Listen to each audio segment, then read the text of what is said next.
Gilbrow is one of them. But I mean, all that just disappeared. But it still wouldn't have just happened overnight. One of my sisters is a teacher, still a teacher in South Africa. She's taught mostly in very rural areas. Classrooms, I visited her in her classroom. She asked me to come and speak on New Zealand, that's where I was living at the time. Give a bit of international input.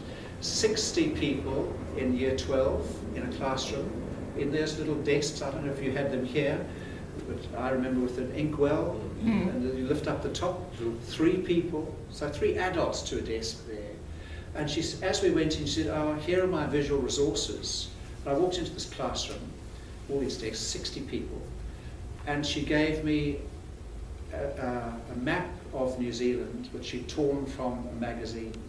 There was not a single picture on the walls. There was a chalkboard. This is 1998. It's not all that long ago, and a very rural school. So the resources are still not getting through there. There's a lot of good that's happened. Of course there is, but there's also concern about corruption around the president. You may have picked that up. You mentioned Peter de Geus, who was quite arch in his comedy about the National Party.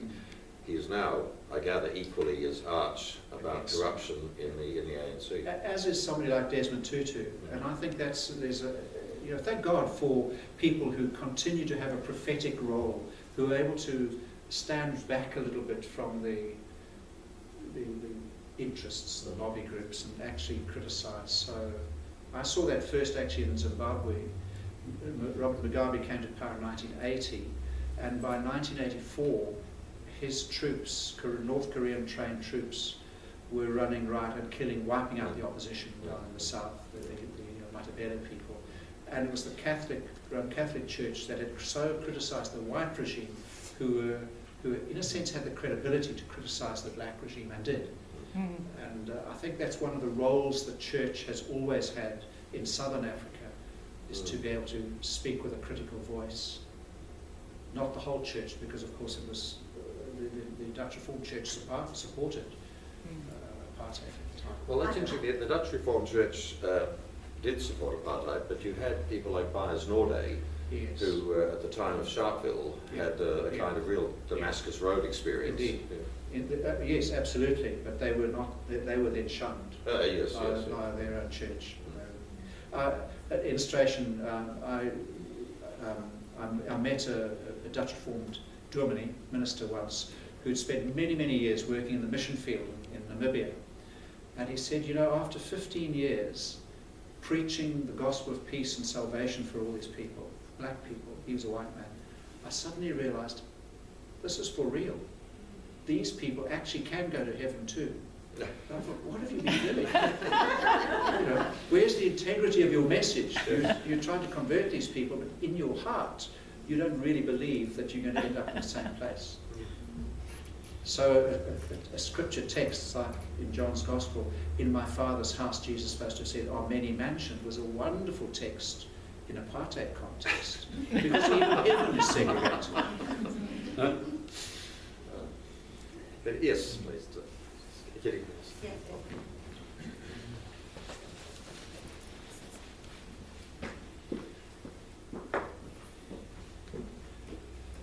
Thank you. I realise that you haven't lived in South Africa for some time, but you obviously have personal contact there and a very strong interest there. We had a very personal interest in coming tonight. We've really enjoyed what you said, but we were looking for the truth and reconciliation aspect of it, because our son is married to a South African, and she has desperately wanted to go home, and they planned to go to South Africa to live. We clearly are desperately worried about that. The question, I guess, is what is the future for whites in South Africa? Clearly those who are established there, and some of the descriptions you said, there's a level of comfort, also got a level of discomfort with the violence and so on.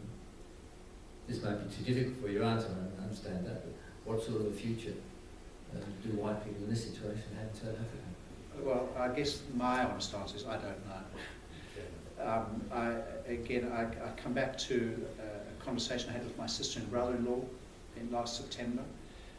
We spent an evening, nice wine and good braai barbecue, and they seemed to swing from extreme optimism and hope to extreme pessimism.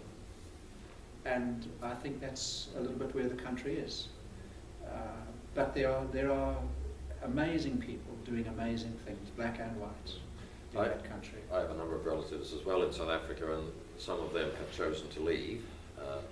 Others have deliberately decided not to leave and have had the view that there's a boil to be lanced, and it will be an awful process, but the boil must be lanced, and then healing will come at some point.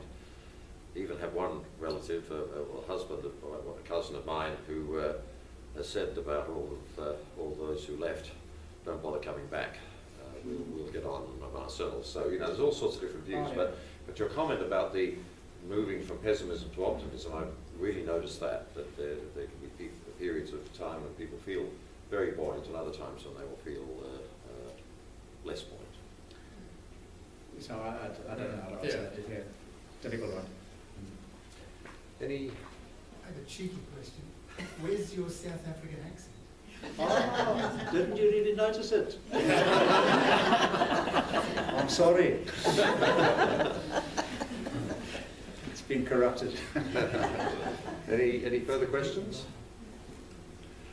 Well, Frank, thank you very much indeed. As I say, Frank was asked yesterday to fill in Dorothy, who really did so much want to be here, but was essentially ordered by her doctor not to come. And so we had to change things at very short notice. And I, talking about cheeky, I very cheekily went and asked Frank, would he be prepared to come and do it? And I was just so pleased that you graciously accepted to do that.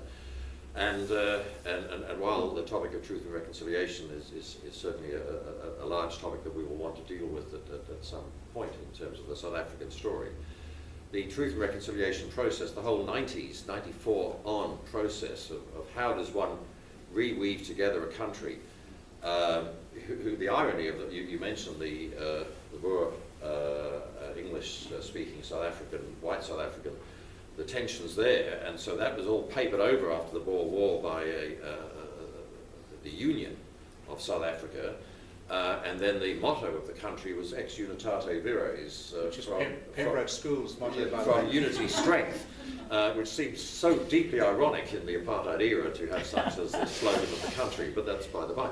But essentially that all of this history of deliberate division, playing up the divisions of the country, and then to suddenly bring that together has been a whole project of its own.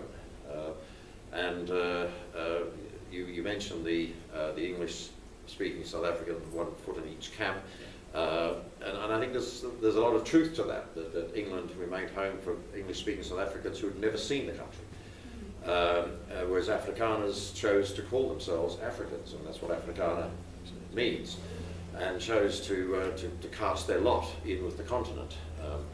So that you've told by the vignettes that of people you've met have given us just a sense of the colouring of that. You mentioned the movie Cry Freedom. Another movie that I'd strongly recommend you may know is Catch a Fire, which is a story of the last days of a security boss, a member of the Bureau of State Security, who is interrogating an ANC operative who had become radicalised by the most innocent of events, but he was brutalised in that and he became radicalised, and they made this wonderful movie. But it's a powerful movie because it tells the story of the dilemma of, on the one hand, the Bureau of State Security operative says, you're going to win. We can't win in the long term, but we will try and hang on as long as possible. And then how that works out. So Frank, thank you very much for giving us colouring in that picture, doing it at such short notice, but doing it so well. Would you please join me in thanking you?